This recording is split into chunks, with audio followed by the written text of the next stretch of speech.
अस्सलाम वालेकुम दोस्तों, कैसे हो? उम्मीद है कि सब खैरियत से होंगे। अल्लाह आप लोगों को ऐसे ही खुश रखे। सरकार दो आलम सल्लल्लाहु अलैहि वसल्लम की पूरी जिंदगी पर बनने वाली वीडियो सीरीज जिसका नाम मोहम्मद सबके लिए है सल्लल्लाहु अलैहि वसल्लम, ये उसका 45वां हिस्सा यानी पार्ट 45 है। थोड़ा हम रिकैप कर लेते हैं कि हमने 44वें हिस्से में क्या सुना, लेकिन उससे पहले मैं आपको एक किताब बताना चाहता हूं। इस किताब का नाम रोज़तुल अत्फाल है। ये मेरी ही किताब है और अल्लाह तबारक व तआला ने इसे बहुत मकबूलियत दी है, यानी बहुत लोगों ने इसे पसंद किया है। और अल्हम्दुलिल्लाह ये किताब मैं पिछले 10 सालों से छपवा रहा हूं, जो हिंदुस्तान के कई मकतब कई अंजुमन में पढ़ाई जा रही है। और इसकी ख़ास बात यह है कि ये उर्दू में भी है, अरबी में भी है और इंग्लिश में भी है, यानी इसी किताब में तीनों ज़बानों में ये लिखी गई है और बहुत तरतीब के साथ बनाई गई है। इस किताब की एक ख़ास बात और भी है कि इसके सारे सबक को 10 महीनों में तकसीम किया गया है, जो पढ़ाने वाले के लिए भी आसान है और पढ़ने वाले के लिए भी आसान और सहल है। आप जब इस किताब को ओपन करेंगे तो इसमें यानी इसको खोलेंगे तो इसमें आपको पहले महीने का निसाब, इसमें आपको 3 कलमे नजर आएंगे, जो अरबी में भी है, इंग्लिश में भी है और उसका तर्जुमा उर्दू में भी है और इंग्लिश में भी है।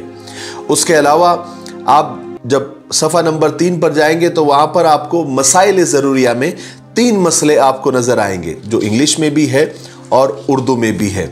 उसके बाद आप जाएंगे अहादीस के सेक्शन में तो आपको वहाँ पर 4 हदीसें, छोटी छोटी जो हदीसें हैं वो आपको नज़र आएगी, जो अरबी में भी है, उसका तर्जुमा उर्दू में भी है, इंग्लिश में भी लिखी हुई है और उसका तर्जुमा भी इंग्लिश में भी लिखा हुआ है। उसके अलावा मसनून दुआओं में आप जाएंगे तो 4 दुआएं, उसका तर्जुमा इंग्लिश में भी, उर्दू अरबी में भी। फिर उसके बाद आयत कुरानिया 4 आयतें, वो भी इंग्लिश में भी है, उसका तर्जुमा भी है इंग्लिश और उर्दू में। उसके बाद 5 अस्माए हुस्ना यानी 5 अल्लाह के नाम तर्जुमे के साथ इंग्लिश और उर्दू में। उसके बाद अरबी का कोर्स भी हम चलाते हैं तो अरबी के 5 अल्फाज व मानी जो अरबी, उर्दू और इंग्लिश तीनों ज़बान में है। उसके अलावा आखिर में 10 सवाल व जवाब इस्लामी मालूमात के।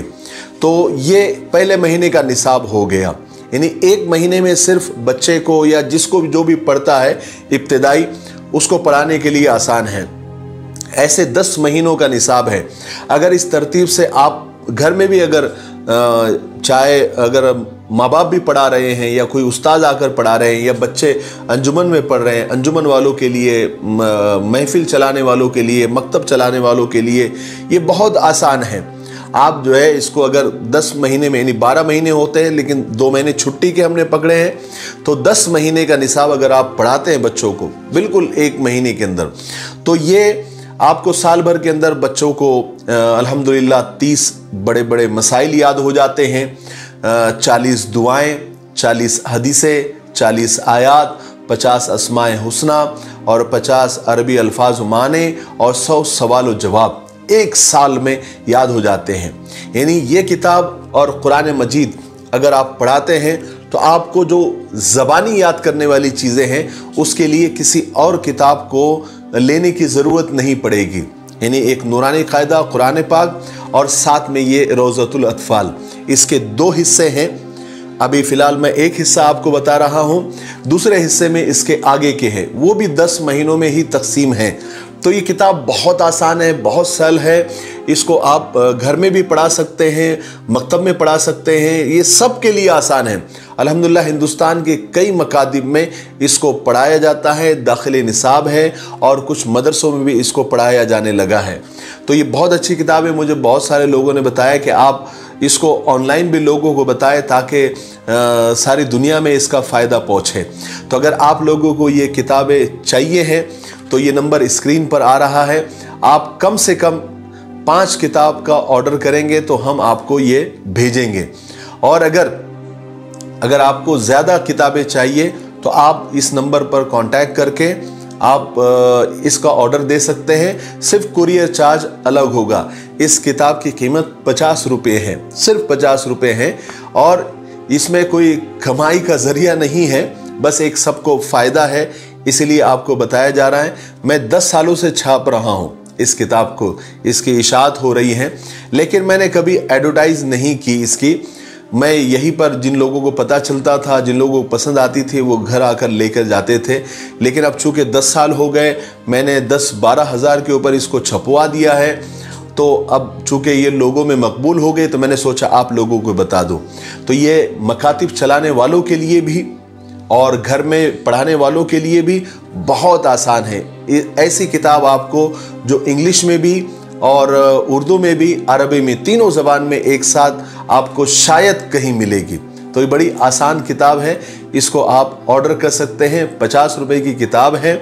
आपको जो भी कम से कम 5 किताबों का ऑर्डर आप करें तो आपको हम भेजेंगे, क्योंकि एक किताब भेजना ज़रा मुश्किल काम है, और कुरियर चार्ज वगैरह जो है आपको अलग से देना पड़ेगा।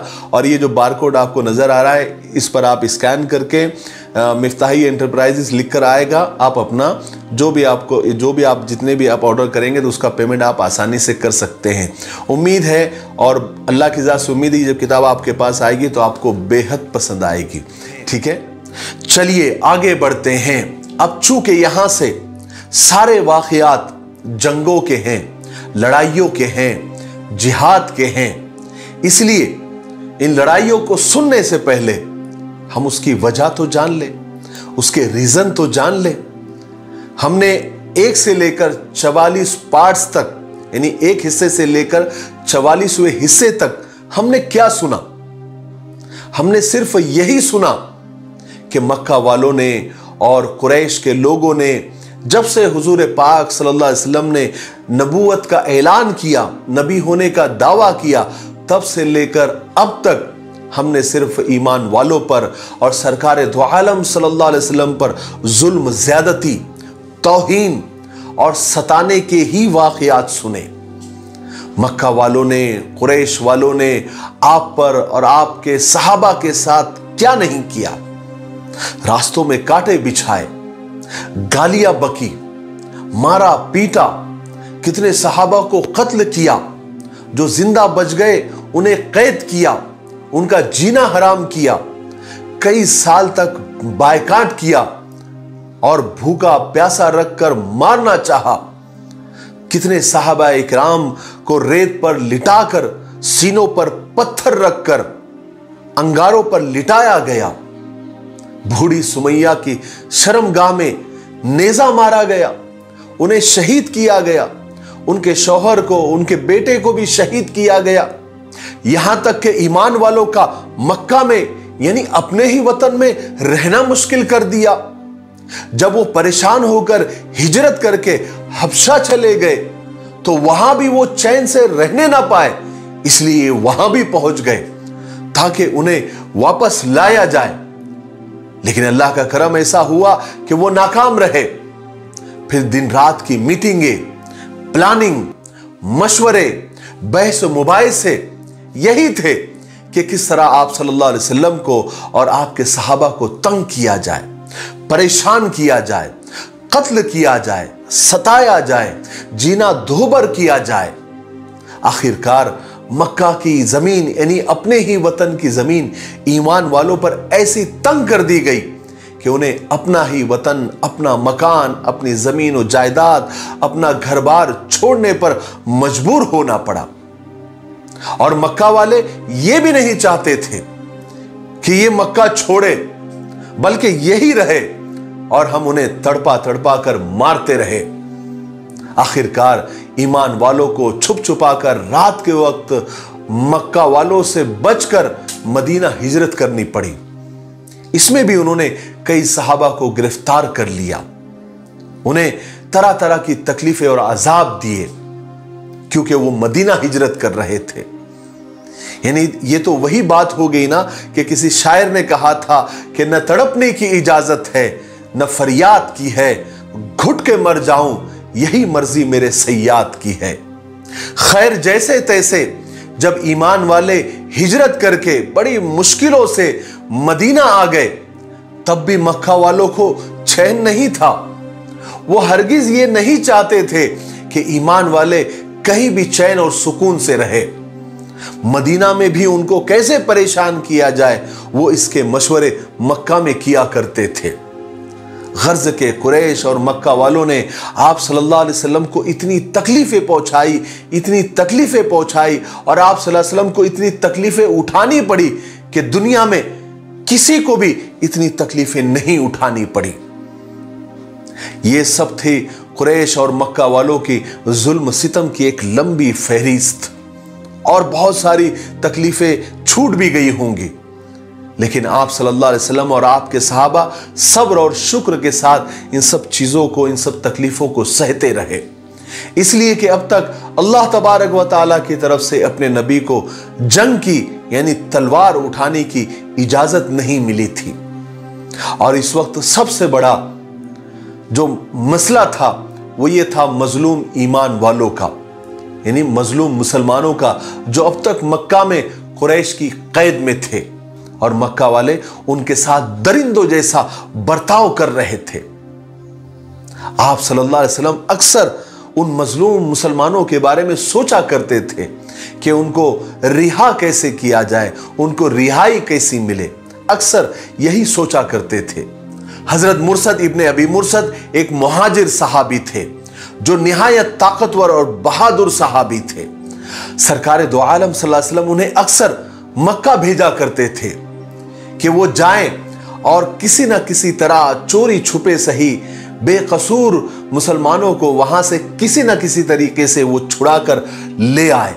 और हजरत मुर्सद ने कई मर्तबा मक्का जाकर वहां से एक एक दो दो करके ईमान वालों को वहां से छुड़ाकर लाया भी, मगर ईमान वाले अब तक वो गम, वो जुल्म सितम भूले नहीं थे, जिसकी वजह से उन्हें अपना प्यारा वतन मक्का छोड़ना पड़ा था। अब भी सहाबा को मक्का की बड़ी याद आती थी तो वो गजबनाक हो जाया करते थे। उन्हें अपने वतन की बहुत याद आती थी। उन्हें अपने घर बार, अपनी बेबसी बेकसी का ख्याल आता था, और सबसे बढ़कर बैतुल्ला यानी खाने काबा की याद आती थी, जो अब ईमान वालों का काबा भी बन चुका था, जिसकी जियारत और दीदार के लिए वो तड़पा करते थे। मगर कुरैश और मक्का वाले उसमें रुकावट बने हुए थे। इससे ईमान वालों के सीने जोश और गजब और गुस्से से भर जाते थे, मगर अल्लाह और उसके रसूल की इजाजत और हुक्म के बगैर वो तलवार नहीं उठा सकते थे। और सरकार दो आलम सल्लल्लाहु अलैहि वसल्लम अल्लाह के हुक्म के बगैर जंग की इजाजत नहीं दे सकते थे।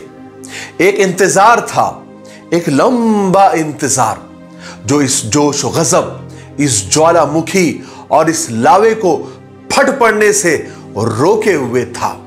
वो क्या था? वही का इंतजार, अल्लाह जल्ले जलालहू के हुक्म का इंतजार। आखिर एक दिन कुदरत को भी जोश आ गया।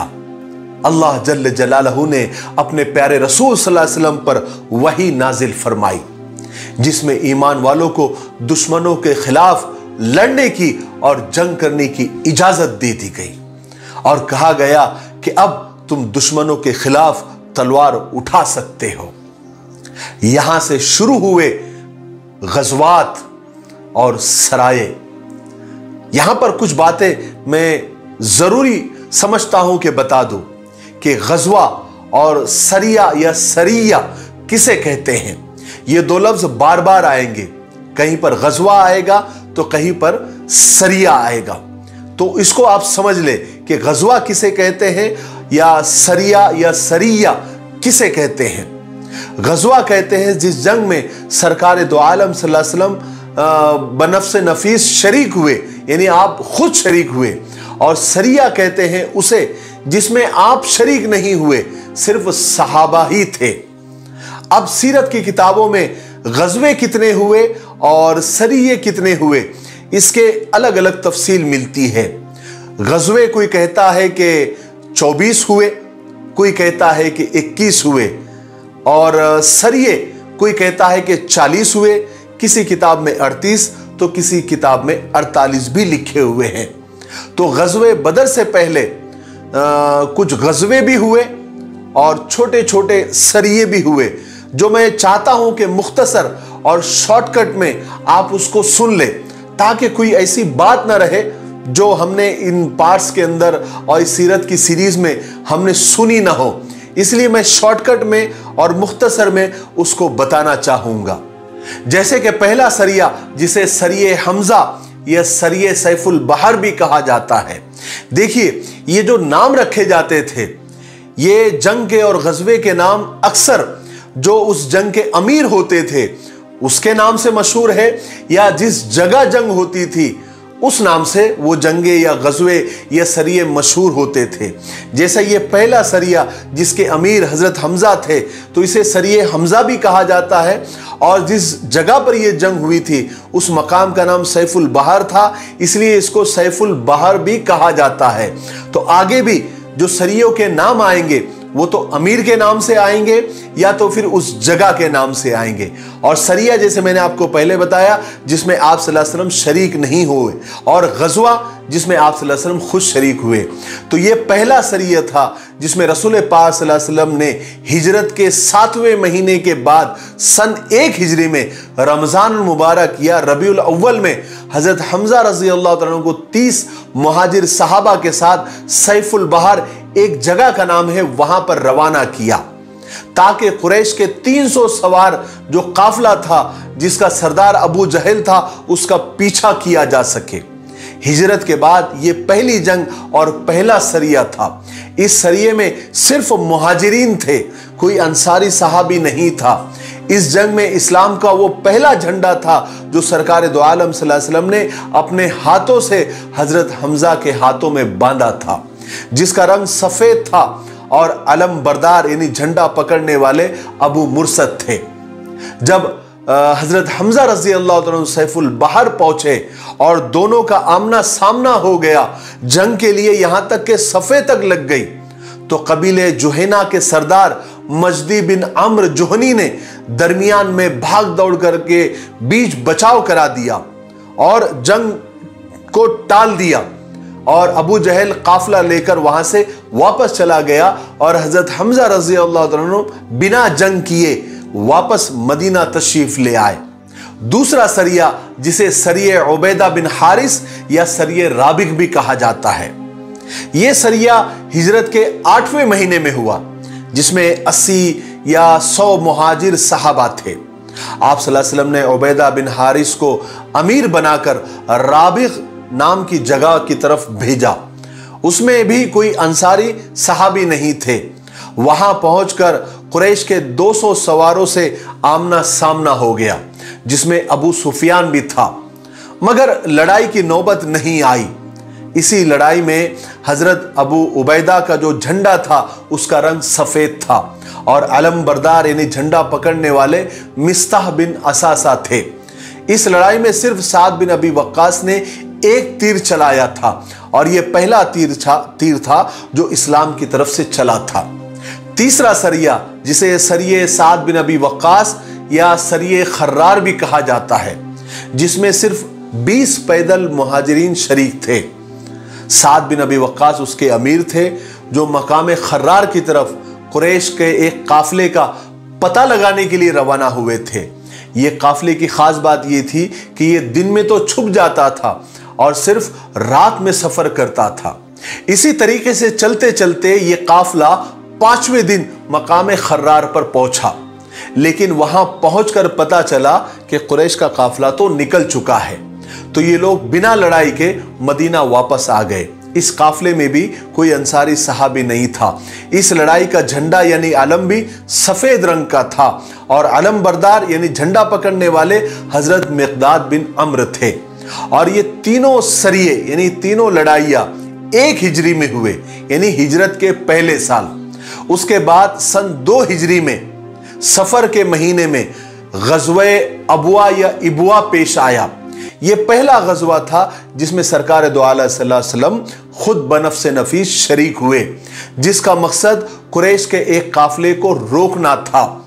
और यह आपका पहला गज़वा था और आपका आखिरी गज़वा गज़वे तबूक था। इस गज़वे में 60 मुहाजिर सहाबा शामिल थे, इसमें भी कोई अंसारी सहाबी नहीं था। आप मकाम अबवा की तरफ बनु जुमरा पर हमला करने की भी नीयत से चले थे। साद बिन उबादा को अपना जानशीन बनाया। इस गज़वे का झंडे का रंग भी सफेद ही था और अलम बरदार यानी झंडा पकड़ने वाले हजरत हमजा रजी अल्लाह तआला अन्हु थे। जब आप सल्लल्लाहु अलैहि वसल्लम मकाम अबवा पर पहुंचे तो कुरैश से मुठभेड़ नहीं हो सकी, क्योंकि वो भी वहां से निकल चुके थे। सिर्फ बनु जुमरा के जो सरदार थे मख्शी बिन अम्र, आप उससे सुलह करके मदीना वापस आ गए। ये सुलहनामा और ये एग्रीमेंट इन शराइत और इन कंडीशन पे हुआ था कि बनु जुमरा कभी मुसलमानों से जंग नहीं करेंगे और न मुसलमानों को कभी धोखा देंगे और जरूरत पड़ी तो मुसलमानों की मदद भी करेंगे। इनको उन्होंने माना, इस पर सुलह हुई तो आप सल्लल्लाहु अलैहि वसल्लम ने उनसे जंग नहीं की, क्योंकि जो सुलह के लिए आगे बढ़ जाता था आप सल्लल्लाहु अलैहि वसल्लम ने और सहाबा ने कभी उनसे जंग नहीं की। इस गज़वे को गज़वे उद्दान भी कहा जाता है, क्योंकि अबवा से उद्दान सिर्फ 6 मील के फासले पर है। उसके बाद गज़वे बवात या बवात पेश आया, जो सन 2 हिजरी में पेश आया। रबीउल अव्वल का महीना था। इस गज़वे में सरकार दो आलम सल्लल्लाहु अलैहि वसल्लम 200 सहाबा को लेकर रवाना हुए। मकसद कुरैश के एक काफिले पर हमला करना था, जिसमें उमैया बिन खल्फ समेत कुरैश के 100 आदमी और 2500 ऊंट थे। लेकिन उस मकाम पर पहुंचने पर कोई मामला पेश नहीं आया तो आप वापस आ गए। इस गज़वे का परचम भी सफेद था और अलम बरदार यानी झंडा पकड़ने वाले हजरत साद बिन अबी वक्कास थे। उसके बाद गज़वे सफवान सन 2 हिजरी में रबीउल अव्वल के महीने में ही पेश आया। इस गज़वे की वजह यह थी कि कुर्ज बिन जाबिर फहरी ने मुशरिकीन की एक छोटी सी टोली लेकर मदीना के एक चरागाह पर हमला कर दिया था और बहुत सारे जानवर लूटकर फरार हो गया था। तो रसूल पाक सल्लल्लाहु अलैहि वसल्लम ने 70 सहाबा को लेकर उसका पीछा किया और बदर के पास एक मकाम है सफवान, वहां तक आप तशरीफ ले गए। लेकिन कुर्ज और उसके साथी नहीं मिले, क्योंकि वो बहुत स्पीड में भाग गए थे। इसलिए बिना किसी टकराव के और बिना किसी लड़ाई के आप मदीना वापस आ गए। इस गज़वे को बदर ऊला यानी पहली बदर भी कहते हैं। इस गज़वे का परचम भी सफेद था और अलम बरदार हजरत अली रजी अल्लाह तआला अन्हु थे। उसके बाद गज़वे अशीर जो सन 2 हिजरी के जमादिल अव्वल के महीने में पेश आया। इस मुहिम में आप सल्लल्लाहु अलैहि वसल्लम के साथ 150 मुहाजिरीन थे। लेकिन आप सल्लल्लाहु अलैहि वसल्लम ने किसी को मजबूर नहीं किया था, क्योंकि सवारी के लिए सिर्फ 30 ऊंट थे और बारी बारी लोग एक दूसरे पर सवार होते थे। इस गज़वे का मकसद भी कुरैश का एक काफिला था जो मुल्क शाम जा रहा था। मालूम हुआ कि वो मक्का से निकल चुका है और इस काफिले के पास अच्छा खासा माल भी है। उस पर हमला करने के लिए आप सल्लल्लाहु अलैहि वसल्लम जुल अशीर पहुंचे, लेकिन ये काफिला कई दिन पहले निकल चुका था, इसलिए आप बगैर जंग के वापस आ गए। इस दफा भी परचम सफेद था और अलम बरदार यानी झंडा पकड़ने वाले हजरत हमजा रजी अल्लाह तआला अन्हु थे। फिर उसके बाद सरिये नखला सन 2 हिजरी के रजब के महीने में पेश आया। इस मुहिम में आप सल्लल्लाहु अलैहि वसल्लम ने सिर्फ 12 मुहाजिरीन का एक दस्ता हजरत अब्दुल्ला बिन जहश को अमीर बनाकर आपने भेजा। हर 2 आदमी के पास एक ऊंट था जिस पर ये बारी बारी सवार होते थे। आप सल्लल्लाहु अलैहि वसल्लम ने एक तहरीर, एक चिट्ठी लिखकर अमीर लश्कर को दी थी और कहा था कि जब 2 दिन का सफर मुकम्मल हो जाए तभी इस चिट्ठी को खोलकर पढ़ना। जब वो चिट्ठी पढ़ी गई, यानी 2 दिन के सफर के बाद जब वो चिट्ठी पढ़ी गई तो उसमें लिखा हुआ था कि जब तुम इस तहरीर को पढ़ो, जब तुम इस चिट्ठी को पढ़ो तो आगे बढ़ते जाओ, पीछे मत आओ, आगे बढ़ते जाओ। मक्का और ताइफ के दरमियान नखला में उतरो, वहां पर ठहरो और कुरैश के एक काफिले की घात में लग जाओ और वहां की खबरें हम तक भेजते रहो। अमीर लश्कर अब्दुल्ला बिन जहाश ने वो चिट्ठी पढ़ी और अपने साथियों से कहा कि देखो, मैं किसी पर जबरदस्ती नहीं करता। जिसे शहादत पसंद नहीं है, अल्लाह के रास्ते में मरना पसंद नहीं है, वो वापस चला जाए, और जिन्हें शहादत पसंद है वो मेरे साथ आगे बढ़े। तो सब के सब खड़े हो गए और कहा कि हम आगे बढ़ने के लिए तैयार है, हमें शहादत पसंद है। हजरत अब्दुल्ला बिन जहश आगे बढ़े। उन्होंने देखा कि कुरैश का एक काफिला वहां ठहरा हुआ है और उनके पास काफी सामान तिजारत है, किशमिश और चमड़े की कुछ कीमती चीजें भी है। सहाबा ने आपस में मशवरा किया कि आज हराम महीने का आखिरी दिन है, यानी रजब के महीने का आखिरी दिन है और ये 4 महीनों में अरब में लड़ाई को हराम समझा जाता था। सहाबा ने मशवरा किया कि अगर हम लड़ाई करते हैं तो इस महीने की बेहुरमती हो जाएंगे, इसलिए हम रात भर रुक जाते हैं। लेकिन पता नहीं एक सहाबी ने एक तीर चलाया और एक शख्स अम्र बिन हजरमी को मार दिया।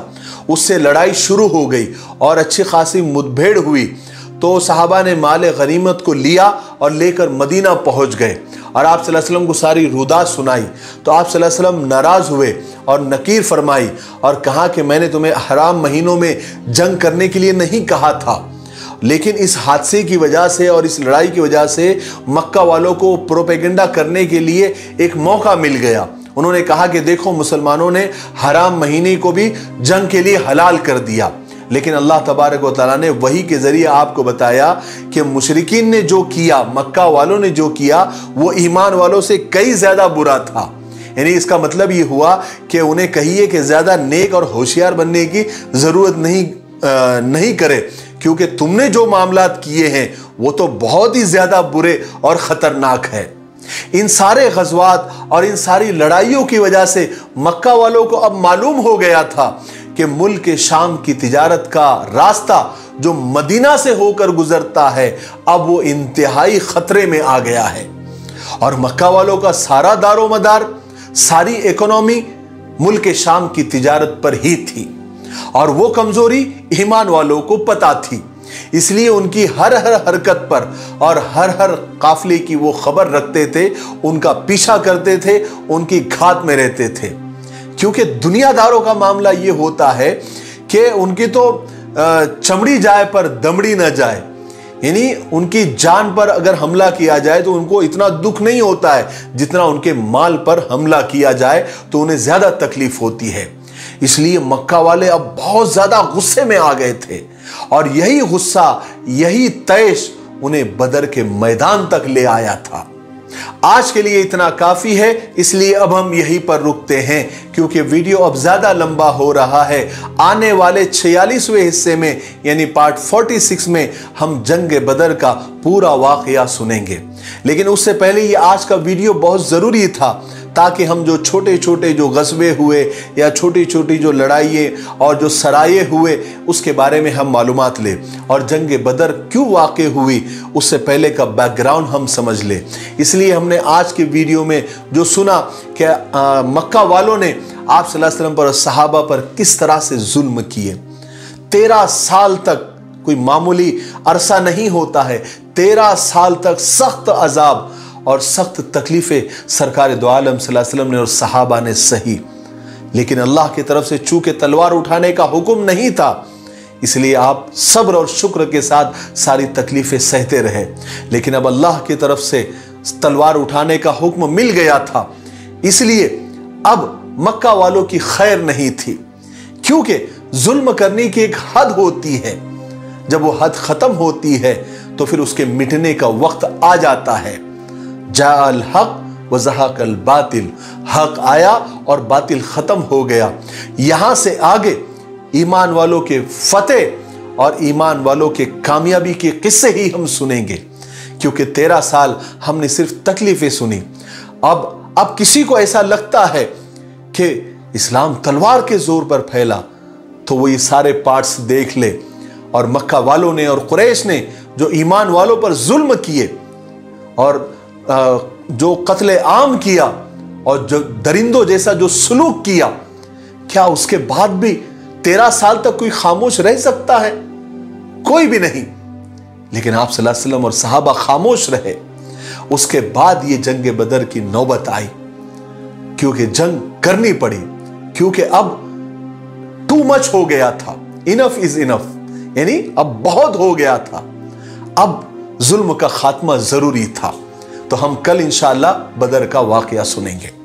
और हमारा जो क्विज कंपटीशन यानी सीरत का जो सवाल और जवाब का इनामी मुकाबला होने वाला है, उसका जोश देखकर मुझे बड़ी खुशी हुई। हमारे पूना के एक नादिर भाई, उन्होंने अपने बच्चों के कुछ तस्वीरें भेजी और कहा कि मौलाना हमारे बच्चे आपके वीडियोस देखकर क्विज कंपटीशन की तैयारियां देखो कैसी कर रही है।